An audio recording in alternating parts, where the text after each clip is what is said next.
ओम शांति। हमारे चैनल में आप सभी का स्वागत है। आज हम एक सुंदर कहानी लेकर आए हैं जिसका शीर्षक है ईश्वर प्राप्ति। आइए सुनते हैं कहानी।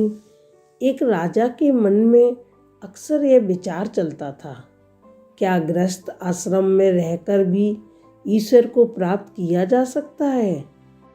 एक दिन अपनी इस उत्कंठा की शांति के लिए राजा ने मंत्री को साथ लेकर गोदावरी नदी के पास एक घने जंगल में साधना करने वाले एक सिद्ध संत के पास जाने का विचार बनाया। उन महात्मा के पास जो भी मिलने जाना चाहता था वह रास्ते में कीड़े मकोड़ों को बचाता हुआ चलता था, क्योंकि चलते हुए यदि एक भी कीड़ा पाँव से कुचल जाए तो महात्मा जी उसे श्राप दे देते थे।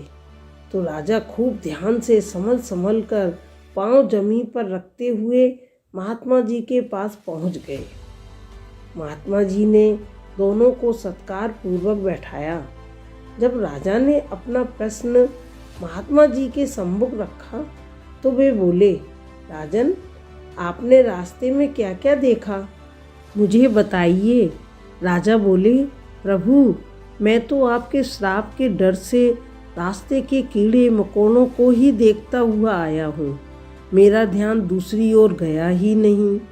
रास्ते में आने वाले दृश्यों के बारे में मुझे कुछ भी मालूम नहीं, क्योंकि उनकी ओर मेरा ध्यान ही नहीं था। महात्मा जी हंसते हुए बोले, राजन, यही तुम्हारे प्रश्न का उत्तर है।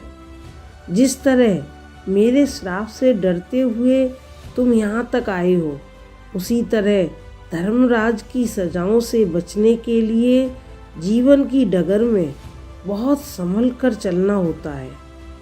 अपने हर कर्म पर अटेंशन रखते हुए दुष्कर्मों से बचते हुए चलना चाहिए।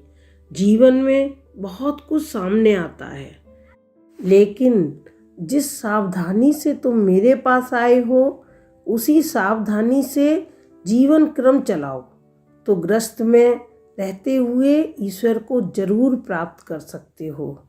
बस इतनी सी थी ये कहानी।